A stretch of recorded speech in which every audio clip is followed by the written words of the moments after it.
안녕하세요. 저는 결혼한 지 2년 된 30대 초반의 여성입니다. 평생의 반려자로 믿었던 남편이 바람을 피웠습니다. 남편을 용서할까도 생각했는데 시어머니가 오히려 제 탓을 하시네요. 어이가 없고 쪽팔려서 친구들한테도 못한 이야기 여기서 풀어보겠습니다. 저와 남편은 대학교 캠퍼스 커플로 만났습니다. 남편이 적극적으로 다가와서 사귀게 되었어요. 졸업 후 저는 의류 관련 회사에 입사했고 남편은 저보다 1년 정도 늦게 취직을 했습니다. 그리고 서로 3년쯤 직장 생활을 한 후 우리 둘이 사업을 한번 해보자며 의류 도매 사업을 시작하게 되었어요. 사업이 기대 이상으로 빨리 성장해서 이듬해에는 추가로 직원들도 채용해야 할 정도였습니다. 그 후 사업이 안정기에 접어들면서 남편은 저에게 청혼을 해왔고 저도 당연히 기쁜 마음으로 받아들였어요. 평생 이렇게 행복하게 살 줄 알았네요. 양가 부모님이 각자 먼 지방에 거주하고 계셨기 때문에 6년의 연애 기간 동안 따로 찾아뵌 적이 없었습니다. 그러다 본격적으로 결혼 이야기가 나오면서 만나게 되었죠. 남편에게는 작은 사업체를 운영하시는 시아버지와 전업주부이신 시어머니가 계셨고 2살 어린 여동생이 있었습니다. 처음 인사드리러 간 날 시아버지께서는 남편에게 어디서 참한 여자를 데려왔다며 제주도 좋다고 하셨습니다. 그러면서 저에게 모든 일은 여자가 하기 달렸다며 항상 행실을 바르게 하고 현명하게 행동하라는 덕담을 해주시더라고요. 여기까지는 정말 좋게 받아들였어요. 그런데 시어머니께서 쓸데없는 말을 덧붙이셨습니다. 세상이 아무리 뒤집어지고 엎어져도 남자가 벌어오는 돈으로 사는 한 남자가 하늘이고 여자가 땅이니 마음에 안 드는 일이 있어도 그러려니 하라고 하시더군요. 저는 속으로 당신도 딸이 있으면서 어떻게 저런 소리를 아무렇지 않게 하시나 싶었습니다. 제가 시어머니께 저도 돈 벌어요 하고 애교 있게 말씀드렸더니 네가 벌어봤자 얼마나 버냐고 그러시더라고요. 뭔가 잘못 알고 계신 것 같아서 남편이랑 저랑 같이 일한다고 말씀드렸어요. 제 말을 듣고는 시어머니께선 남편이 하는 일을 아내가 돕는 건 당연한 거라고 그러시더군요. 곧 남편이 일 이야기는 그만하자며 대화 주제를 돌렸습니다. 서울로 올라오는 길에 남편에게 나는 당신 일을 돕는 게 아니고 같이 일하는 건데 왜 시어머니께선 내가 단순히 당신 일을 돕는다고 생각하시는 거냐고 물었어요. 남편은 시어머니가 워낙에 아들 자랑하는 맛으로 사는 양반이라서 자기가 일을 더 많이 하는 것처럼 부풀려서 말했다며 미안하다고 하더라고요. 남편 말대로 시어머니께서는 아들 자랑을 정말 끊임없이 하셨습니다. 문제는 그런 자랑을 하시면서 꼭 주변 사람을 깎아내리셨어요. 한 번은 결혼하고 얼마 되지 않았을 무렵 시댁에 내려간 일이 있었습니다. 시어머니께서는 주말에 교회분들하고 식사를 하기로 하셨다며 서울에 올라가기 전에 저희더러 들려서 인사라도 한번 하고 가라고 하시더군요. 그렇게 약속 장소에 도착해 인사를 드리고 자리에 계신 분들께서 저희에게 둘 다 TV에 나오는 사람들 같다며 보기 좋다고 칭찬들을 해주셨습니다. 그러자 시어머니께서는 그렇지 않아도 어렸을 때 당신 아들 연예인 시키라는 사람들이 그렇게 많았다면서 인물 좋지 머리 좋지 뭐 하나 빠지는 게 없다고 한술 더 뜨시더라고요. 거기서 끝났으면 저도 단순히 엄마로서 아들 자랑 하시는구나 하고 말았을 텐데 갑자기 우리 새아가는 아들에 비해 인물은 평범해도 심성이 엄청 곱단 말을 덧붙이시더군요. 이건 거의 욕 아닌가요? 자리에서 표정 관리 안 돼서 엄청나게 고생했습니다. 뿐만 아니라 결혼하고 1년쯤 지난 언젠가 신우가 저희 집에 온 적이 있어요. 신우는 시부모님이랑 지방에서 사는데 그날은 서울에 볼 일이 있다며 하룻밤 재워달라고 하더라고요. 생각보다 신우가 일찍 집에 왔는데 막상 셋이 있으니 어색해서 술자리를 갖게 되었습니다. 그런데 그날따라 남편이 제일 먼저 취해서 자러 들어가고 신우랑 저랑 둘이 남게 되었어요. 신우도 이미 취할 만큼 취한 상태였는데 저더러 자꾸 쪽쪽아 이렇게 저를 부르더라고요. 도대체 쪽쪽이가 뭐냐고 왜 저를 그렇게 부르냐고 물으니 아들 등골 빼먹고 산다고 시어머니가 저 없는 데선 저를 쪽쪽이라고 부르신다더군요. 그 이야기를 끝으로 신우는 잠들어 버렸지만 저는 억울한 마음에 밤잠을 이룰 수가 없었습니다. 다음 날 시어머니한테 전화해서 저를 아들 등골 빼먹는다고 쪽쪽이로 부르셨냐고 따지니 당황한 시어머니가 어디서 들었냐고 그러시더군요. 그러면서 하신다는 말씀이 그냥 웃자고 농담처럼 한 말이라고 완전 틀린 말도 아니지 않냐고 하시더군요. 사실 일전에 남동생이 가게를 얻는데 2천만 원만 빌려달라고 해서 제가 빌려준 일이 있거든요. 부모님보단 누나가 편해서 이야기하는 거라고 했었고 이자도 톡톡히 준다고 해서 딱 2달 빌려줬습니다.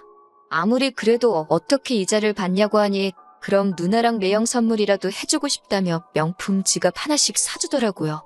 그런데 남편이 이 일을 시어머니께 자기가 무슨 처남 가게라도 차려준 듯 과장해서 이야기를 했고 그 이야기를 들으신 시어머니께서는 다시 저에게 연락을 하시고는 왜 남편이 힘들게 벌어온 돈을 친정에 빼돌리냐며 그러는 거 아니라고 호통을 치셨어요. 생각보다 일이 커지자 남편이 나서서 자기가 수습하겠다며 시어머니께 해명 아닌 해명을 해서 오해가 다 풀린 줄 알았는데 그게 아니었나 봅니다. 시어머니는 그 사건 이후로 제가 남편 등골이나 빨아먹는 여자라고 생각하셨던 모양이에요. 저는 고민 끝에 남편에게 사업을 따로 해보자고 했습니다. 남편은 의외로 흔쾌히 좋다며 기왕 이렇게 된 거 생활비도 반반씩 부담해보자고 하더군요. 저도 차라리 그렇게 하면 시댁에서 말 나올 일도 없고 낫겠다 싶어서 좋다고 했습니다. 남편에게 그런 꿍꿍이가 있는 줄도 모르고 말이죠. 저는 같이 일하던 직원 중 마음이 맞던 여직원과 작은 사무실을 얻었습니다. 그리고는 예전에는 중국에서 대량으로 들여와 팔던 도매에서 벗어나 소량씩 오더를 받아 특정 업체하고만 거래하는 의류도매업을 시작했어요. 다행히 여지껏 사업하면서 인맥 관리를 잘 해놓은 게 있어서 여러 사람의 도움으로 쉽게 자리를 잡을 수 있었네요. 하지만 남편은 기존에 하던 사업이 지겹다며 다른 일을 하겠다더니 와인바를 차리더군요. 말이 좋아 와인바지. 누가 봐도 이해 안 가는 위치에 매장도 작아서 누가 올까 싶었습니다. 그럼에도 불구하고 제가 아무 말도 하지 않았던 건 제가 남편 사업에 대해서 이러쿵저러쿵 말하기 시작하면 남편도 똑같이 제 사업에 다시 간섭할 것 같았거든요. 그렇게 각자 사업을 시작한 지 한 3개월 정도 지났을 무렵입니다. 연애할 때부터 남편은 핸드폰을 잘 들고 다니지 않아 무척이나 속을 썩였던 사람이에요. 그런 사람이 언젠가부터 손에서 핸드폰을 내려놓지 않고 잠금까지 설정해 놓았더군요. 그뿐만 아니라 새치가 워낙 많아서 제가 항상 염색 좀 하라고 노래를 불렀거든요. 그럴 때마다 자연스러운 게 제일이라며 죽어도 안 하더니 언젠가부터 멋들어진 갈색으로 염색을 하고 다녔습니다. 부쩍 외모에 신경 쓰기 시작한 이후에도 무엇보다도 밖에서 자는 게 싫다며 여행 다니기도 좋아하지 않고 하다못해 찜질방도 안 가던 사람이 사업상 아는 사람을 만나봐야 한다며 이따금씩 외박을 하기 시작했습니다. 제 친한 친구에게 털어놓으니 혹시 제 남편이 바람피는 거 아니냐고 하더라고요. 그러다 결정적으로 여자가 생겼다는 확신을 갖게 된 사건이 있었습니다. 저는 그날 모처럼 쉬는 날이라 남편이랑 근교에 가서 꽃구경이라도 좀 할까 생각하고 있었어요. 하지만 남편이 아는 사람하고 상의할 일이 있어서 아침 일찍 나가봐야 한다고 했습니다. 어쩔 수 없이 집에 혼자 남아 대청소를 시작했고 그러다 남편이 미처 숨기지 못한 남편의 카드 명세서를 발견했네요. 백화점에서 값비싼 물건을 할부로 사기도 했고 결정적으로 숙박업소에 간 기록이 남아있었어요.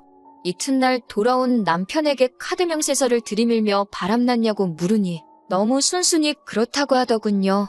저는 그래도 미안하다고 실수라고 사과하면 한 번은 용서해 주려고 했는데 오히려 그 여자를 사랑한다며 미안하다고 하는 그 모습에 정이 뚝 떨어졌습니다. 이혼하고 싶냐고 하니까 그건 또 잘 모르겠다는데 어이가 없더라고요. 저는 시어머니께 일단 전화를 드렸고 남편이 따로 만나는 여자가 있다고 말했어요. 차마 친정에는 말할 수가 없어서 시어머니께 같은 여자로서 위로라도 받고 싶었습니다.